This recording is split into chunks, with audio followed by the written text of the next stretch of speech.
Com mais de 40 anos de experiência e reconhecimento, o Sicopn qualifica pessoas de todas as idades.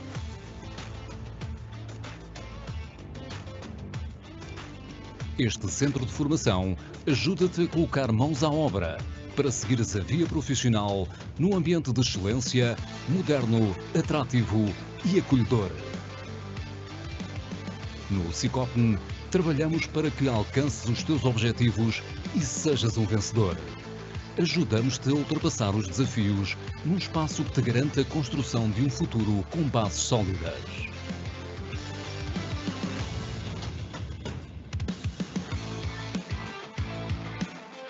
Com os olhos voltados para o futuro e com uma forte aposta na inovação pedagógica, temos a solução para uma formação de sucesso que te ajudará a crescer. Vem estudar e aprender num local onde todos, colaboradores e formadores, trabalhamos para o teu sucesso.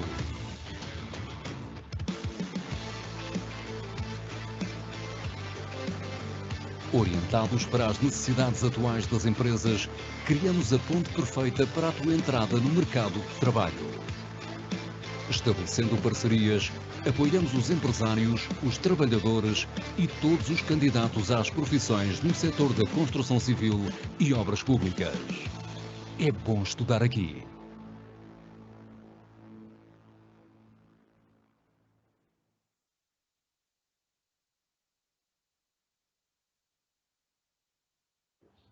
Boa tarde. Retomamos o ciclo de webinários quinta às 5. Será o último ciclo de 2023 a decorrer nos meses de outubro e novembro. Pretendemos sensibilizar e alertar consciências para temas atuais que dominam a formação profissional no setor da construção e que passam pela segurança no trabalho, com ênfase na certificação dos técnicos, aplicação de disposições legais no fabrico de betão e na execução de estruturas de betão armado, digitalização na construção, onde vamos abordar a utilização do BIM na reabilitação urbana e a sustentabilidade na construção. Esteja por isso atento à nossa página na internet, onde divulgamos os nossos webinários e também toda a nossa oferta de formação profissional. Por agora, desejamos que este webinário vá ao encontro das suas expectativas. Obrigado.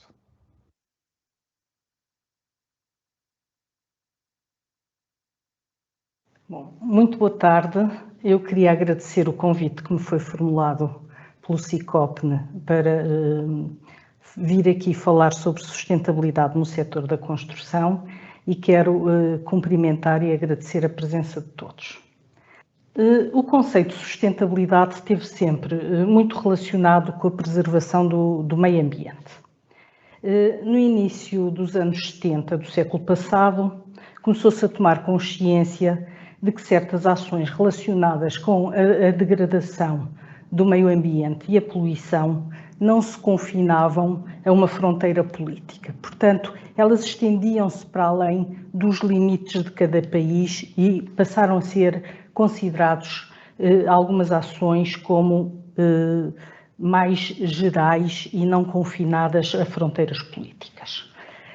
Nos anos 80, acordou-se para o uso indiscriminado dos recursos naturais e começou a falar-se na sustentabilidade dos recursos naturais como a necessidade de suprir as necessidades das gerações presentes sem comprometer as necessidades das gerações futuras.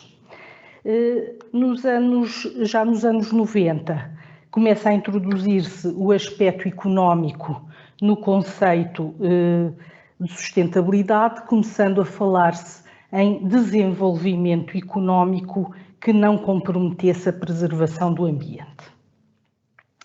Mais tarde, no início deste século, introduziu-se a vertente social e, em 2015, com a definição da Agenda 2030, passamos a ter objetivos para o desenvolvimento sustentável.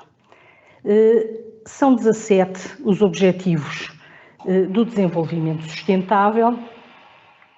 São objetivos muito ambiciosos, abordam várias dimensões, para além da dimensão económica, ambiental, económica e social, aparecem agora outras dimensões, nomeadamente a paz e a justiça. Isto quer dizer que estes objetivos são muito ambiciosos e, portanto, cada um terá que fazer o seu papel. Mas nestes 17 objetivos eu consigo aqui identificar 5 que estão intimamente relacionados com o setor da construção civil.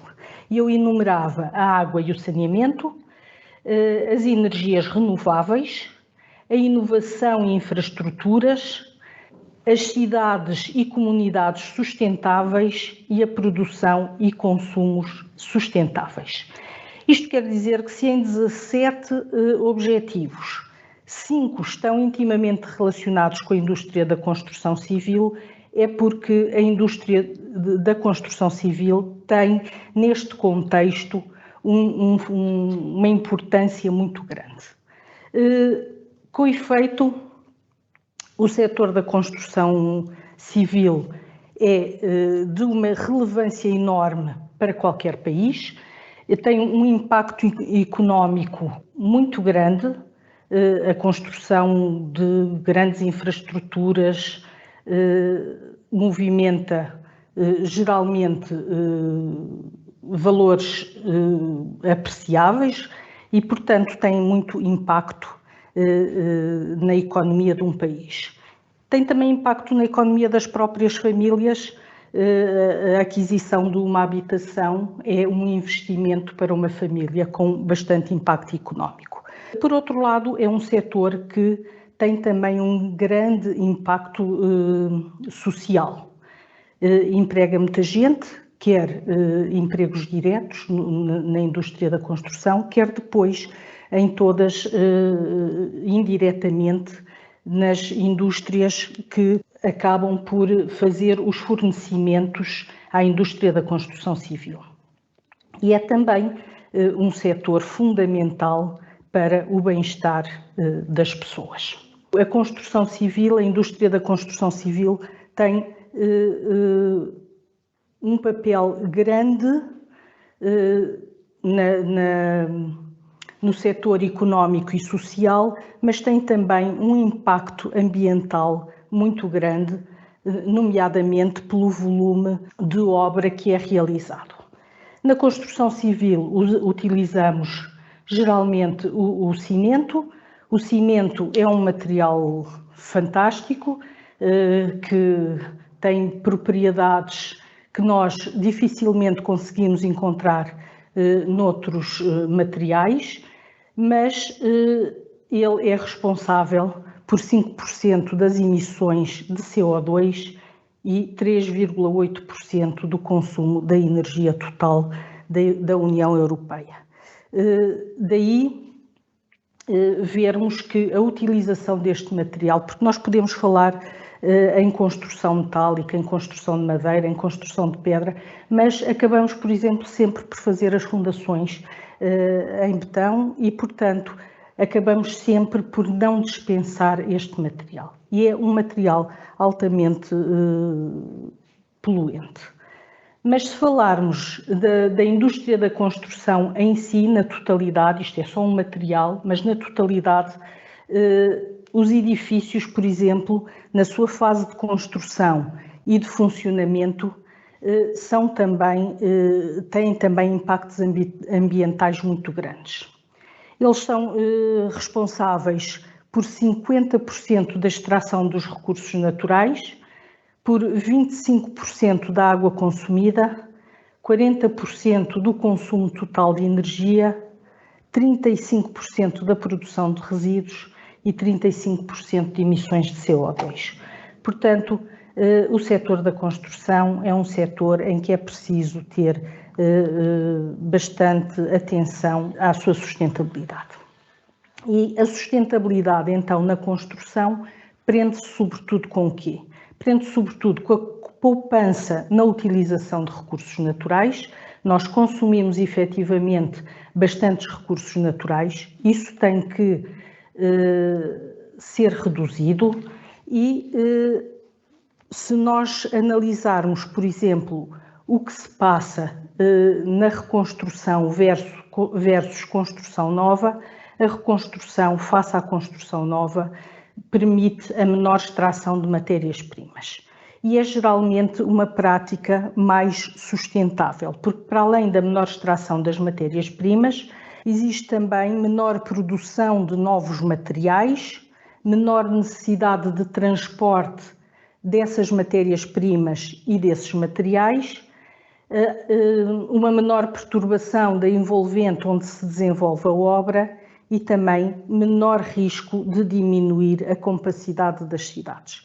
Porque isto também é um aspecto importante que nós muitas vezes não falamos, que tem a ver com o seguinte, quer dizer, se nós alargarmos, se tivermos muita construção nova e alargarmos muito o perímetro das cidades, vamos depois vir a ter outros problemas, nomeadamente o problema das acessibilidades, porque depois começamos a ficar com tudo distante e em vez de podermos fazer a nossa vida cotidiana a pé, temos que usar transportes públicos ou privados que têm depois também impactos ambientais muito grandes. No entanto, a reconstrução face à construção nova tem como principal problema a geração de maior quantidade de resíduos.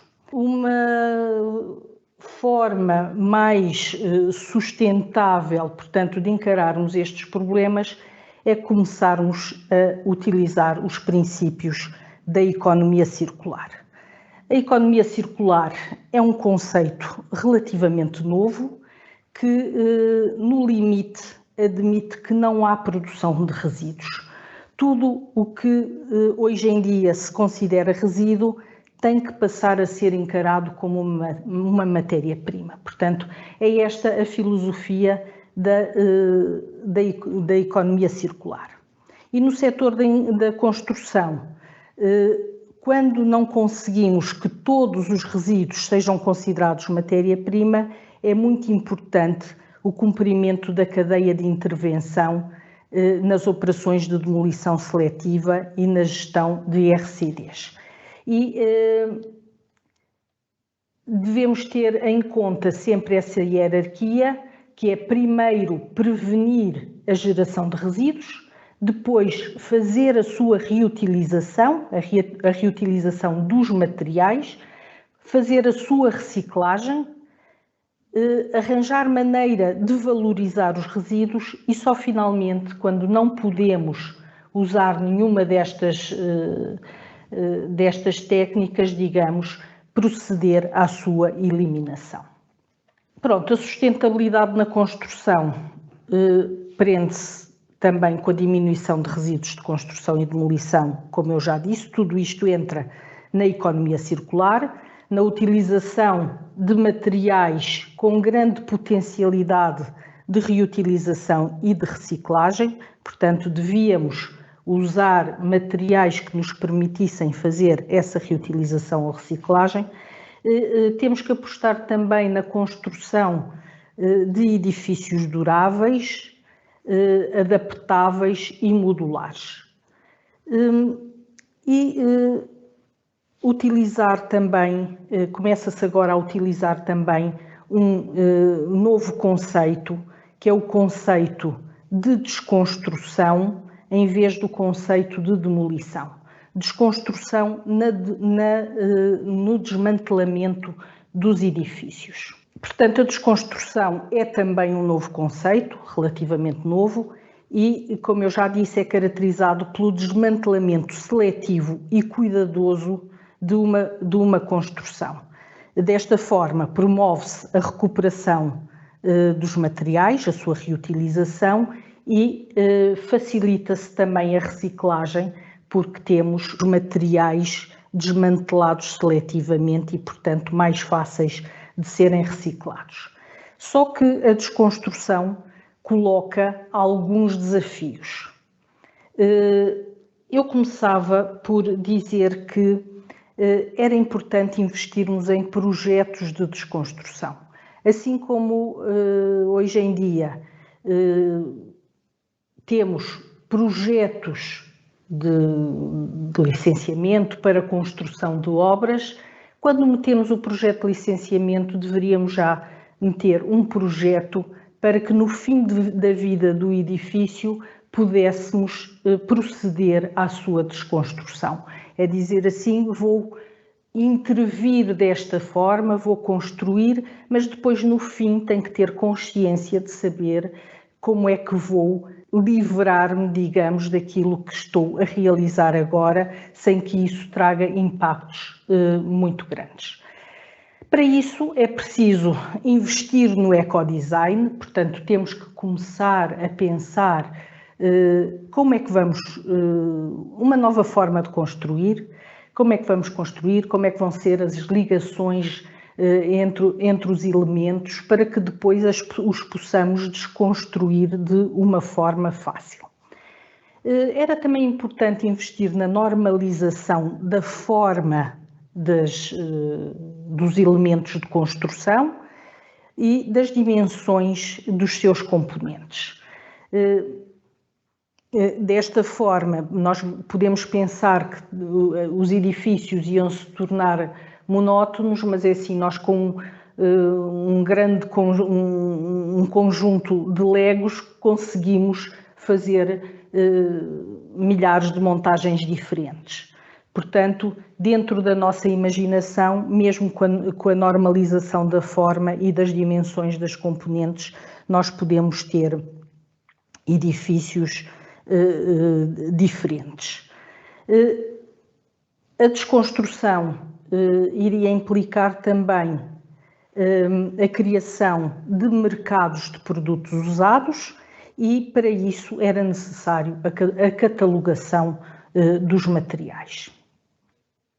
Ainda a sustentabilidade na construção prende-se muito com a poupança dos recursos energéticos e a utilização de recursos de energias renováveis. Isto é um aspecto em que nós já demos um passo muito grande com as exigências de isolamento térmico dos edifícios e da utilização de sistemas solares. No entanto, também ainda há bastante a fazer neste domínio. Um outro aspecto que pode tornar a construção civil muito mais sustentável é a aplicação de tecnologias digitais na indústria da construção. Aquilo que nós habitualmente designamos pela construção 4.0. Eu diria que a construção civil ainda não conseguiu aproveitar uma pequena parte das potencialidades passíveis de serem proporcionados pelo desenvolvimento das tecnologias digitais. Elas têm sido aplicadas a muitos outros setores, embora a construção civil já tenha sido beneficiada por estas tecnologias, eu penso que ainda há bastante a fazer. A utilização destas novas tecnologias na construção enquadra o conceito da construção 4.0 e, como eu disse, eu penso que vai dar um input muito positivo para o setor. A utilização dessas tecnologias, por exemplo, a nível de projeto, por exemplo, com a utilização do BIM, que já começa a ser vulgarizado, vai proporcionar projetos de elevadíssima qualidade. Projetos de elevada qualidade vão implicar obras de grande qualidade também, com orçamentos muito rigorosos, com a melhoria da produtividade, com a redução dos desperdícios e, portanto, uma grande sustentabilidade durante a obra, durante a construção. Por exemplo, a robotização de diversos trabalhos vai fazer face à falta de mão de obra existente no setor neste momento, vai diminuir acidentes de trabalho, vai proporcionar a redução dos prazos de execução das obras. Na fase de utilização, podemos tornar os edifícios muito mais inteligentes e desta forma a sua utilização ser muito mais económica e sustentável. Neste contexto, a mão de obra a mão de obra da construção civil vai ter que ter também competências diferentes. Portanto, têm que ser pessoas com formação para poderem manusear, digamos, este tipo de tecnologias. Falamos em como poderíamos melhorar a sustentabilidade, mas é importante ter-se forma de fazer a medição da sustentabilidade. Há que tornar a medição da sustentabilidade uma prática mais efetiva do que tem sido utilizada até agora. A análise de ciclo de vida é uma metodologia que permite fazer a medição da sustentabilidade, quer de soluções construtivas, quer da produção de materiais, quantificando os impactos ambientais que são gerados ao longo do ciclo de vida das construções ou dessas soluções implementadas. Mas ela permite também efetuar análises comparativas de impactos entre 2 ou mais produtos, entre 2 ou mais processos ou soluções, permitindo uma escolha mais informada da solução mais sustentável. Eu ia agora falar sobre algumas soluções mais sustentáveis que nós podemos começar desde já a implementar e que muitas delas já estão implementadas, mas não em larga escala. Eu ia começar por falar nas práticas de sustentabilidade hidráulica e dentro destas falar na reutilização da água e no aproveitamento das águas pluviais. Portanto, isto é uma área em que eu tenho ultimamente trabalhado e que considero bastante importante. E é com bastante satisfação que eu ainda esta semana ouvi o Sr. Presidente das Águas do Norte dizer que já têm projetos piloto de reutilização de água para rega e que, portanto, estão a pensar em preparar as estações de tratamento de águas residuais para começar a fazer a reutilização de água, sobretudo para rega. Na verdade, a reutilização da água, em minha opinião, é um aspecto muito importante para a sustentabilidade. Nós hoje em dia o que é que fazemos? Utilizamos para fins que não precisamos, para fins que não são nobres, a água que é captada, transportada, armazenada e, portanto, tratada, onde se gasta muito dinheiro para depois descarregarmos no autocolismo, na lavagem do carro, na lavagem dos pavimentos. Portanto, isso é uma situação que tem efetivamente custos muito grandes e que pode ser bastante melhorada com a reutilização da água. A reutilização da água a partir da ETAR parece-me que a solução para rega seja a mais adequada, porque se voltarmos a ter uma outra rede de abastecimento, digamos, de água para reutilização, se calhar não sei se será compensatório. No entanto, dentro das próprias habitações, nós podemos reutilizar a água. Nós temos principalmente 2 tipos de água, a água cinzenta e a água negra. A água negra é a água que provém das sanitas e, portanto, tem cargas poluentes e contaminantes bastante grandes, mas, portanto, em minha opinião, não deveria ser utilizada no contexto de reutilização in situ. No entanto,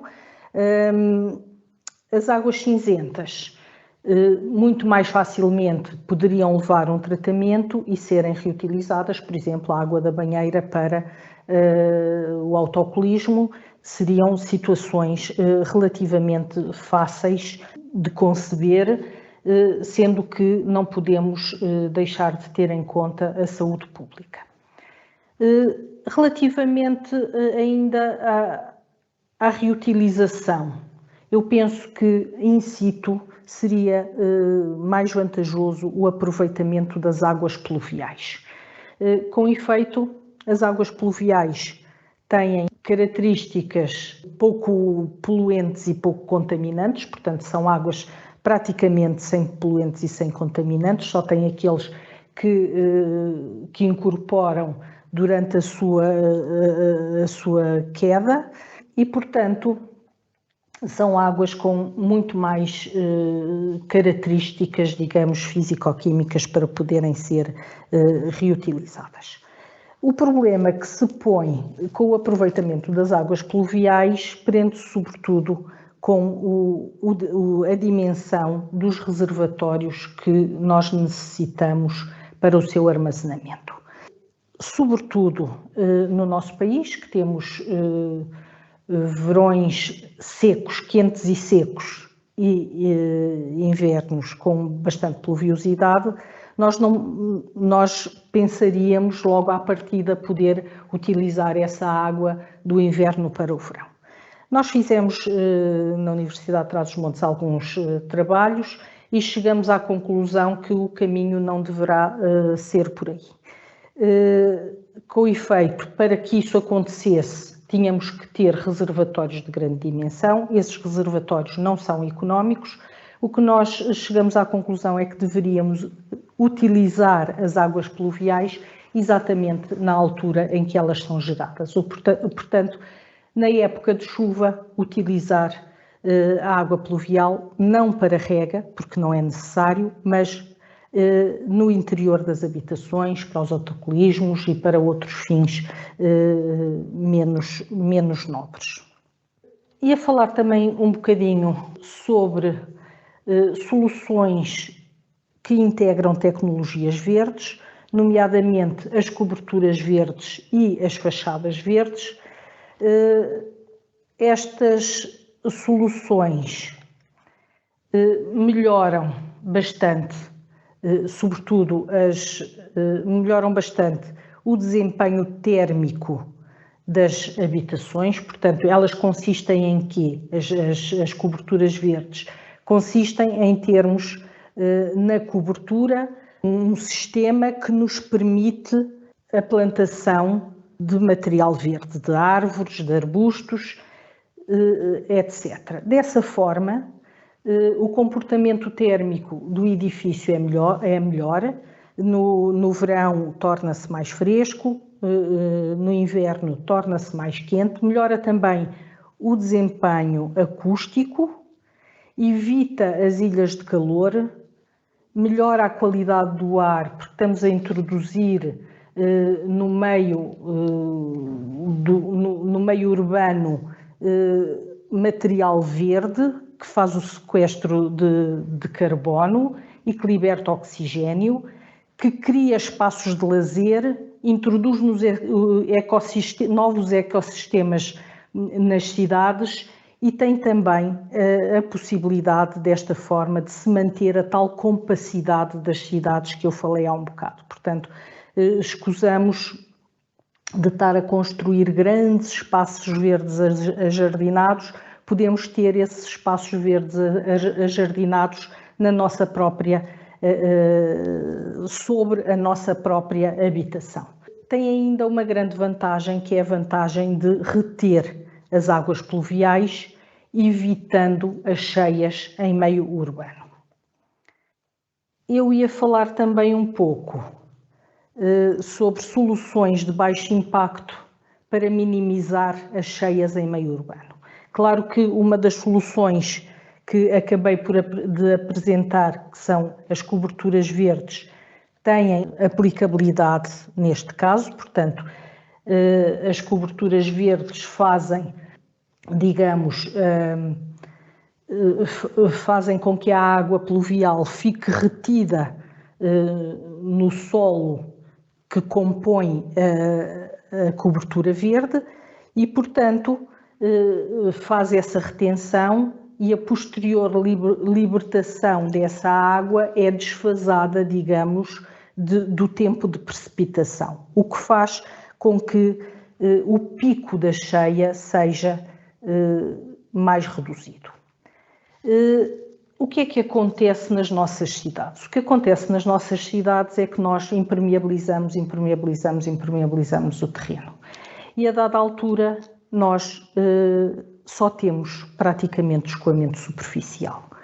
E o escoamento superficial faz com que os picos de cheia sejam muito grandes em tempos muito reduzidos. Eu ia aqui mostrar o que acontece num solo com coberto vegetal natural. O que acontece é que nós temos cerca de 10% de escoamento superficial, 25% é infiltração superficial, 25% é infiltração profunda e 40% evapotranspiração. Se tivermos 10 a 20% da superfície impermeável, já passamos a ter 20% de escoamento superficial, só 38% de evapotranspiração, 21% de infiltração superficial e 21% de infiltração profunda. E à medida que vamos aumentando a superfície impermeável, vamos aumentando também o escoamento superficial.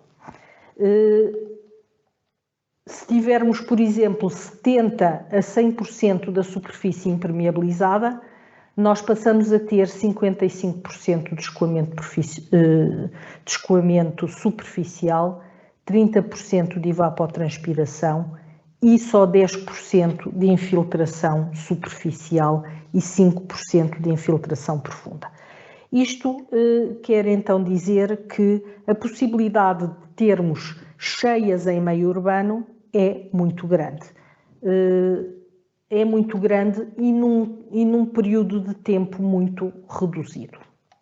Com efeito, se nós analisarmos o hidrograma de cheia de uma área urbanizada e de uma área não urbanizada, nós chegamos à conclusão que o hidrograma referente à área urbanizada tem um pico de cheia muito mais acentuado do que na área não urbanizada e um tempo de ocorrência desse pico muito curto relativamente ao da área não urbanizada.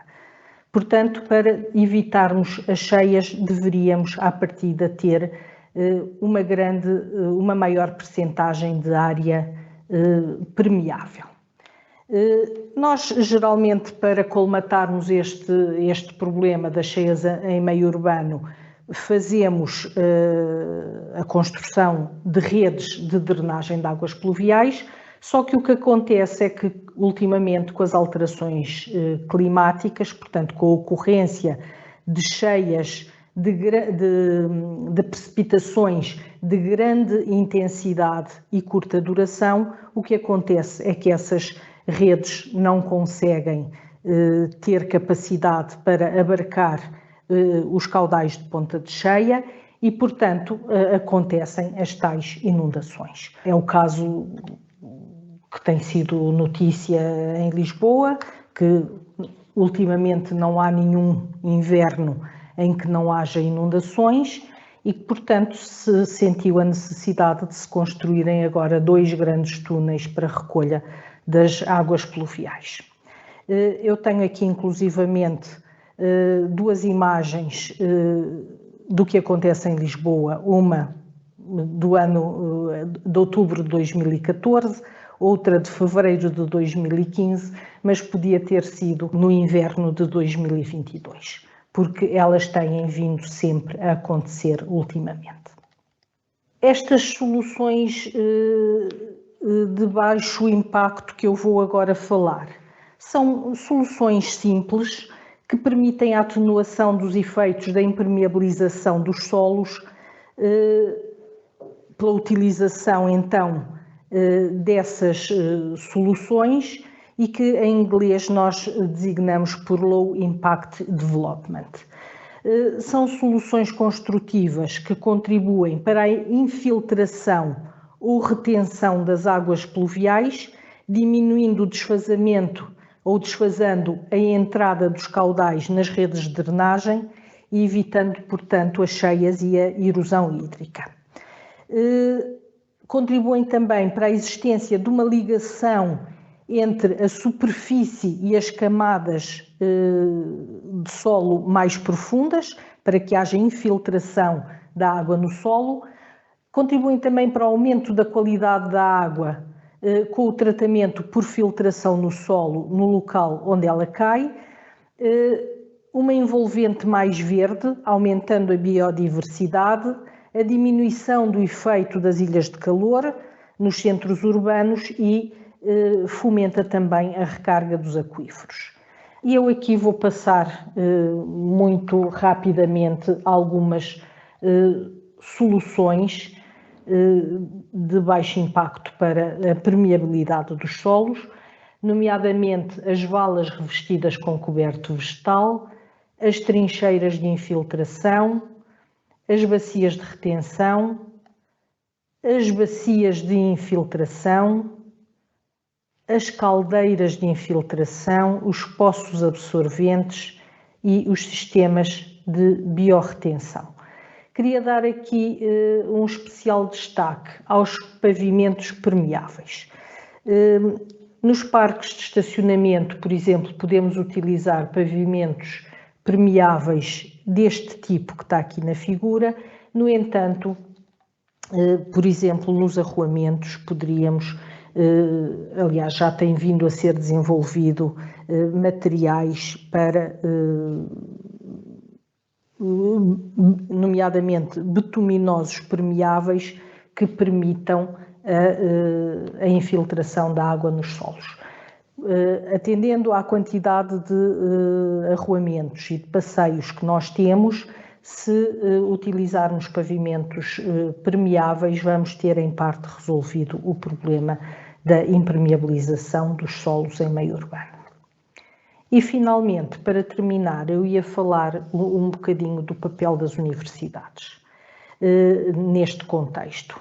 Portanto, do que foi dito, ressalta que há muito trabalho a fazer a nível técnico e científico nos domínios da construção sustentável. O papel das universidades e dos centros de investigação a elas associados é fundamental no desenvolvimento de novas tecnologias, de novos materiais, de novas soluções, novos modelos de cálculo, entre outros, porque as universidades são polos de concentração de diversos saberes e estão vocacionados para a investigação e equipadas com laboratórios, assim como os centros de formação profissional. É desejável que haja, portanto, uma maior proximidade entre a indústria e o ensino e os centros de investigação e, dessa forma, era bom que os centros de investigação e as universidades conhecessem os anseios e as necessidades da indústria para poderem desenvolver uma parceria profícua a nível de investigação aplicada.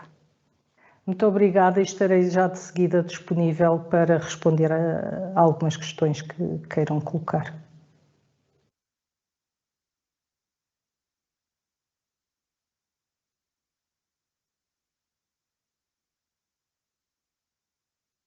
Olá, boa tarde a todos. Boa tarde, Engenheira Isabel Bentes. Muito obrigada pela excelente apresentação. Aliás, é um tema muito premente este. Começamos a falar e ouvi falar cada vez mais, de uma forma um bocadinho, se calhar, mais séria agora, nestas áreas. Eu se calhar passava já aqui a colocar algumas questões que estão aqui. E a primeira é a seguinte: as águas provenientes da ZETAR estão, após o tratamento considerado adequado, são canalizadas para utilização pública? De que maneira é feita a disponibilidade em termos de usuários. Eu não sei se conseguiu perceber bem a questão.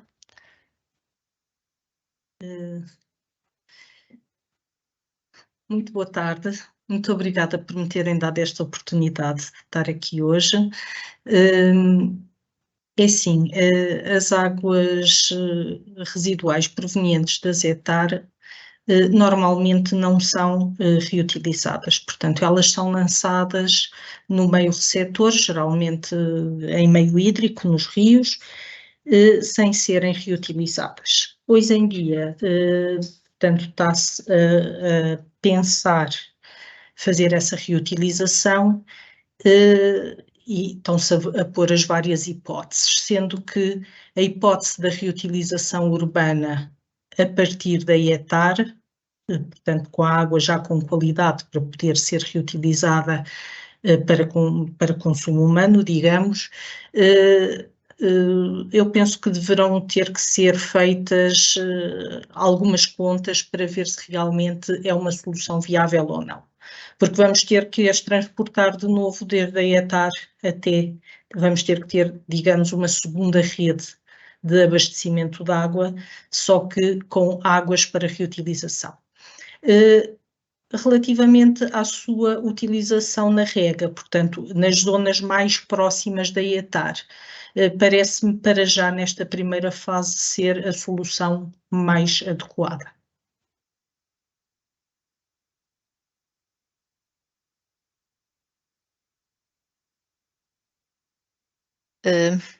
Eu creio que tenho aqui duas questões que são mais a título de podermos levantar aqui alguns pontos, que é até que ponto é que as autoridades locais, as câmaras municipais ou as juntas de freguesia já estão sensíveis a estas questões?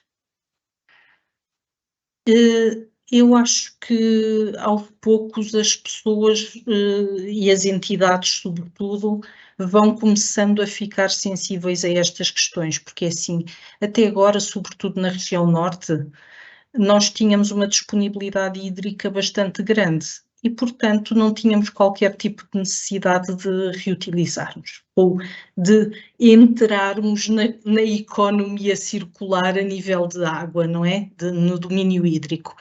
Mas hoje em dia, já, mesmo na região norte, já não é assim. Nós vemos que durante o verão, muitas vezes, já começamos a ter problemas com o acesso à água. E digamos que se para o cidadão comum é um problema, para as entidades começa a ser um problema maior, porque tem que começar a preparar o futuro e a preparar investimentos para resolverem esses problemas, porque já toda a gente compreendeu que isto é um problema que está para ficar e para se agudizar. Até agora, pronto, não pensávamos muito nisto, mas agora já compreendemos que realmente isto é um problema que se vai agudizar no futuro e que, portanto, temos que estar preparados para o resolver.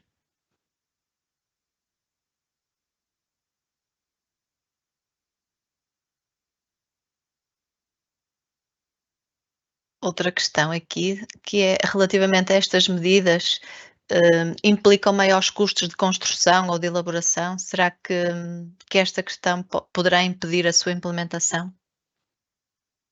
É assim, eu direi que algumas das medidas objetivamente implicam maiores custos. Outras é mais uma questão de sensibilização a nível social. Se nós, eu acho que ainda há bastante preconceito relativamente à reutilização da água. Nós não estamos habituados a essa prática e, portanto, temos alguma renitência em fazer o aproveitamento das águas já usadas.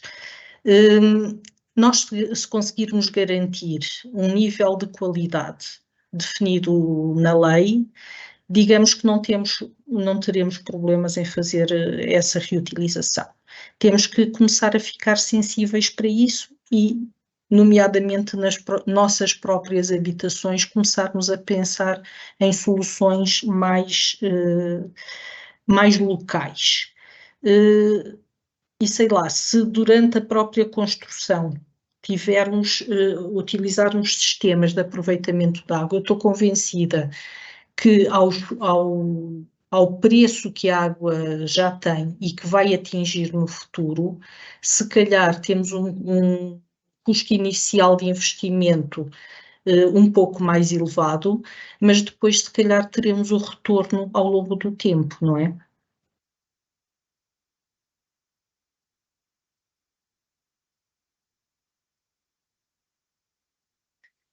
Temos aqui alguém que deixa, é mais uma afirmação, não é propriamente uma questão, diz que em Lisboa já se faz esse sistema de águas para reutilização, até para sistemas de refrigeração, por exemplo, do IKEA. Eu não sei se tem conhecimento desta situação, se quer abordar aqui alguma coisa nesta afirmação deixada, engenheira. Sim, há muitas empresas que já estão a fazer este tipo de utilização de água nas suas indústrias. Eu sabia que o IKEA já fazia essa utilização. Temos que ter cuidado, temos o problema da legionela, não é? Que nós temos vindo a ouvir ultimamente falar muito de problemas de legionela aqui e ali, a coli, são focos que vão aparecendo. Não quer dizer que estes focos estejam relacionados com a utilização de águas para reutilização, mas é um problema que poderá surgir, digamos, quando fazemos a reutilização de água, se ela não tiver efetivamente a qualidade que deverá ter. Os aerossóis, portanto, tudo o que nós dizemos, realmente para o autocolismo utilizar a água da banheira não tem problema nenhum. Mas tudo o que for aerossóis, portanto, ao descarregar o autocolismo, aquelas pequenas partículas, isto havia de haver um sistema que quando descarrega o autocolismo, ou antes de descarregar o autocolismo, fecha a tampa da sanita. Percebe? De forma que não haja libertação de aerossóis, porque esses podem trazer micro-organismos nocivos para a saúde.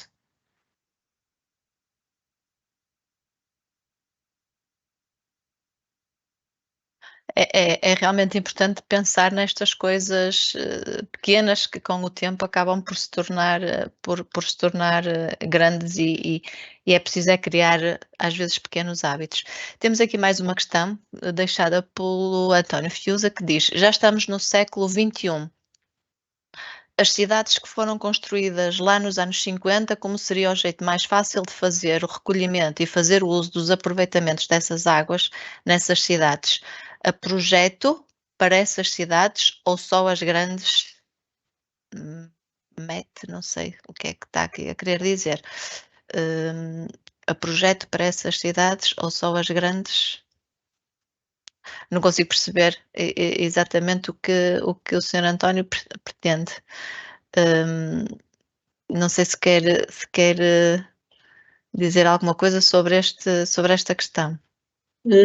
Eu não percebi muito bem a questão, mas dá-me ideia que quem a colocou estava a falar em cidades mais antigas, como é que nós poderíamos implementar este tipo de soluções. Pelo menos foi assim a ideia com que eu fiquei.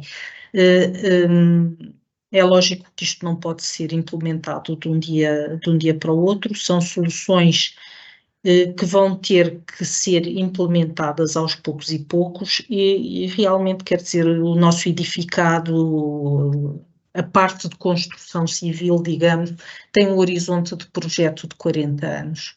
Ou seja, o que eu construir hoje, daqui a 40 anos vai ter que ser renovado à partida, ou seja, aquilo que foi construído há 30 anos, daqui a 10 anos vai ter que ser renovado. E à medida que formos tendo essa necessidade de renovação, podemos ir introduzindo aos poucos estas tecnologias. O que for feito de novo, eu até, por acaso, outro dia passou-me pela mão um projeto de resolução que que eu penso que foi proposto pela Iniciativa Liberal, não tenho a certeza, que recomendava que se estabelecesse a obrigatoriedade de sistemas de reciclagem e de reutilização de água cinzenta nas construções. É assim, se começarem a aparecer medidas legislativas nesse sentido, com alguma obrigatoriedade, nós num instante, e que deem também incentivos às pessoas para os fazer, eu penso que num instante nós vamos começar a ter estas tecnologias implementadas. Digamos também que cientificamente também ainda há algumas coisas a afinar, não é?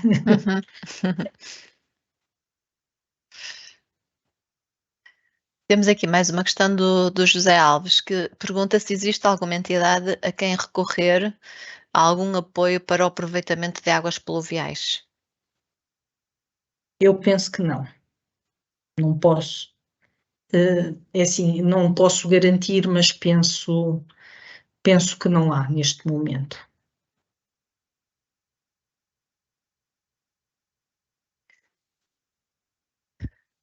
Aqui a nível técnico, a Associação Nacional para a Qualidade nas Instalações Prediais, a ANQIP, tem uma série de normas técnicas que podem ajudar quer na concepção, quer depois na certificação dos sistemas, quer de aproveitamento de águas pluviais, quer de aproveitamento de águas residuais.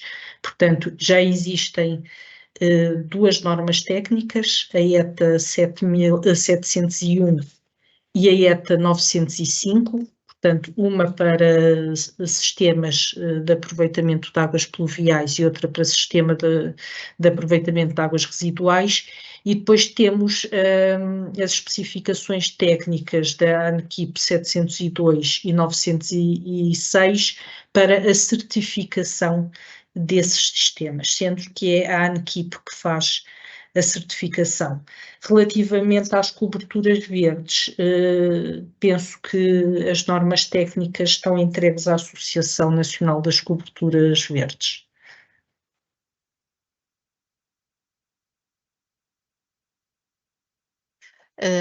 É colocada aqui outra questão que também terá um bocadinho a ver com isso, que seria uma hipótese legislar que as câmaras fossem obrigadas no meio urbano a coberturas terem uma percentagem da cobertura com espaços verdes para colmatar o déficit de retenção da água?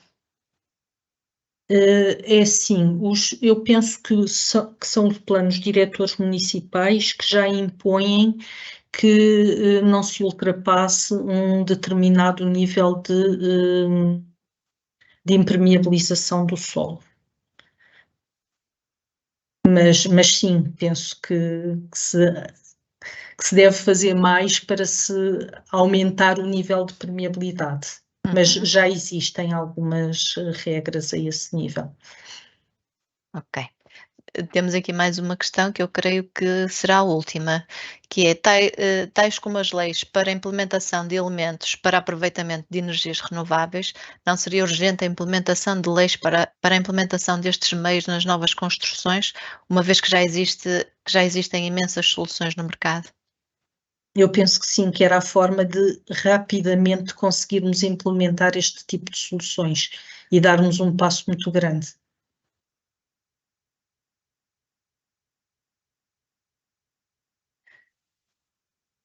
Eu creio que não há mais questões.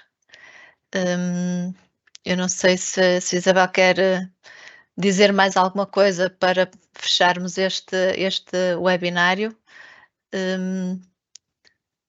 Olha, eu gostava só de agradecer, espero que de alguma forma tenha sido, foi com muito gosto que eu dei este webinário e espero que de alguma forma tenha despertado o interesse das pessoas nesta problemática. Gostava também de me pôr ao dispor de quem precisar para qualquer coisa neste domínio, que me contacte e que possa ser útil em alguma coisa.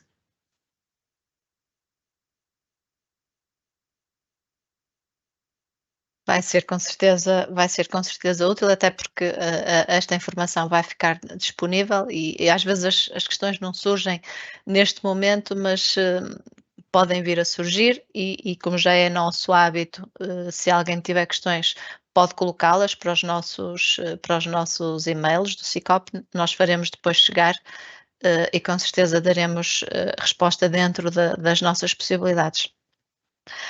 Eu queria só aqui realçar realmente, na apresentação falou do papel das universidades e para nós também é fundamental, porque também somos um centro de formação e também temos que começar a pensar nestas questões e nesta questão de formar para as competências futuras, porque realmente os nossos números, Portugal está ainda muito aquém dos objetivos para o ambiente no conjunto dos países da Europa, portanto ainda há aqui muito trabalho a fazer, nomeadamente nas energias renováveis, na eficiência energética, na economia circular. Temos que começar a pensar também em formação profissional para estas questões.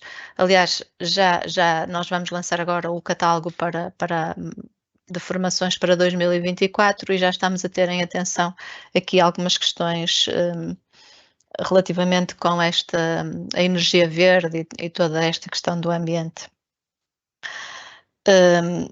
Queria agradecer mais uma vez e despedir-me da engenheira por esta apresentação. Foi o nosso último webinário de 2023. Vamos regressar em 2024. Não temos ainda os temas para apresentar, portanto, oportunamente daremos informação no nosso site e nas nossas redes sociais, como é habitual, fazermos isso. Vou só despedir-me de todos, desejar um bom Natal, um bom ano e que 2024 seja mais verde, sem estar aqui a apelar aos clubismos. Muito obrigada. Porque senão tinha que pôr aqui uma pintinha azul. Muito obrigada a todos que nos acompanham ao longo destes webinários e estaremos de regresso em 2024. Muito obrigada.